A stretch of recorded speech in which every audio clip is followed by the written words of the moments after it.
Hi everyone. So welcome back.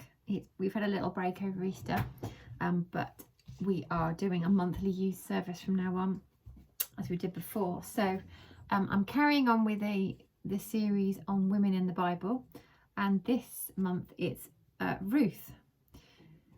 Now Ruth is a book in the Old Testament. It is about the 8th book in the Old Testament, so it's quite early on. So it's a very old book.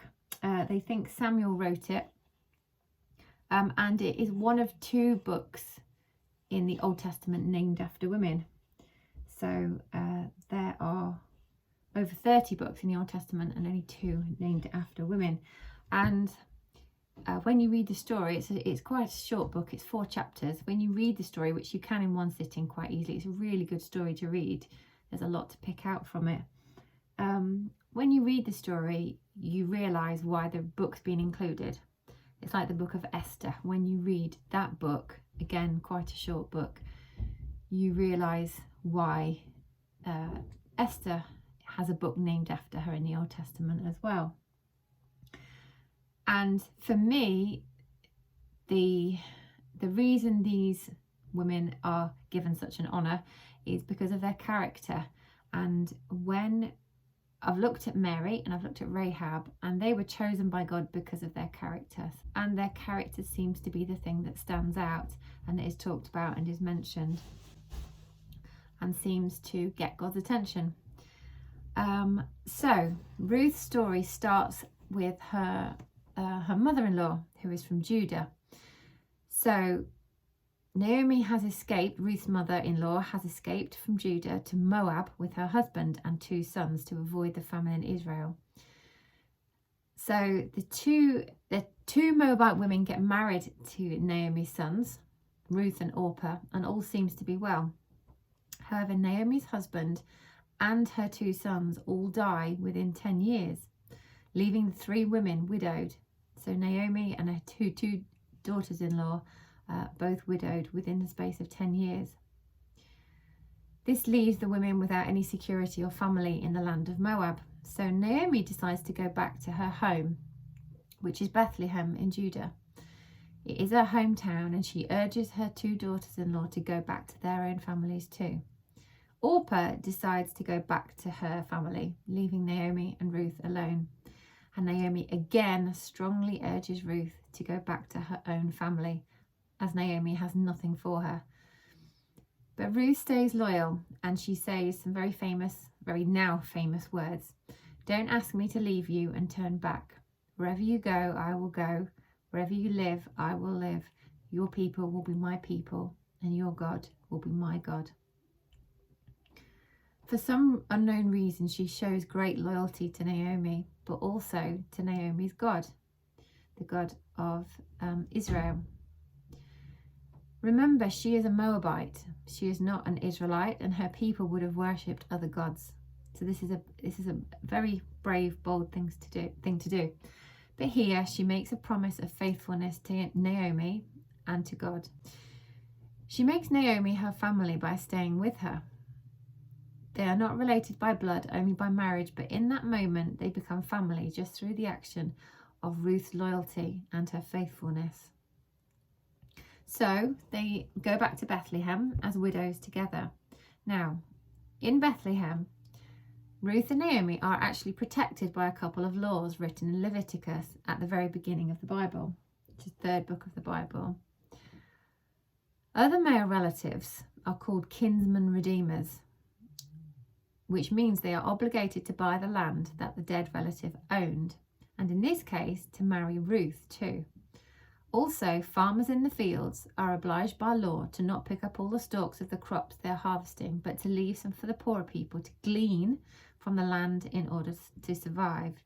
So there's this law that says you're not allowed to collect every single part of your harvest. You have to, if some drops on the floor or some falls down, you have to leave it. And this provides a way for poorer people to collect some food and to survive. So it's a really interesting law. And it's challenging greed. I suppose it's a message to say only take what you need, which is a good life lesson.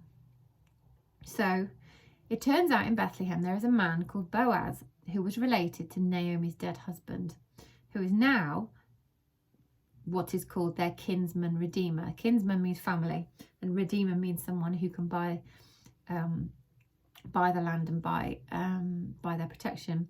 He also happens to be the owner of the land that Ruth is gleaning crops from. So there is two links here. So it turns out that Boaz spots Ruth out in the field, gleaning from the crops as they're being harvested. He hasn't seen her before, and he asks the workers who she is, so they tell him. So he finds out who she's related to and how she's looked after Naomi, even though she is not actually part of the family or the tribes of Israel. He then finds ways to make sure that she is looked after and starts to talk to her. Her kindness to Naomi is repaid by his. And Naomi gets quite excited about this and what is going on. So the women decide to make a plan. Now, what I like about this story and what comes out is that quite a lot of the women mentioned in the Bible seem to take advantage of the situations they find themselves in. They don't just kind of lie back and let things happen to them. They seem to kind of look at the situation and make the most of whatever is going on at the time. Women didn't have many rights in that culture, especially at that time, but God seems to work through women who can find ways around this and find clever solutions to problems that they encounter. They seem to have a great combination of kindness and passion, but also shrewdness, insight, and intelligence. So back to the plan that Naomi and Ruth are making. Naomi decides it's time to make Boaz accountable for his status as their redeemer. He hasn't mentioned that yet, which means buying the land that Naomi's husband owned and marrying Ruth for her to provide a male heir in the family. So Naomi tells Ruth to put on her best dress, have a bath, and she goes to the threshing floor where Boaz is asleep. Now, the threshing floor is an interesting place. So that is where the crops are taken, and the crops are trampled by ox or cattle, and it separates the grain from the stalks. And then the wind is in an outdoor space, so the wind then blows away all the stuff that isn't the grain, because the grain is the heaviest part of the crop. So all that gets blown away and you're left with the grain, and the grain is starting to get ground down as well by the hooves of the animals. Now, Boaz was sleeping there that night, and people seem to think it's probably to stop it being stolen. But anyway, back to Ruth. She has gone to the threshing floor, and Naomi tells her to do something sounds really unusual. She tells her to uncover Boaz's feet and cover herself with the corner of his blanket. Now, this was a gesture that probably sounds a little bit strange to us, but scholars seem to think that it was a symbolic act to show him that it was his obligation to care for her and to fulfill his role as her kinsman redeemer. She was now ready for him to do that.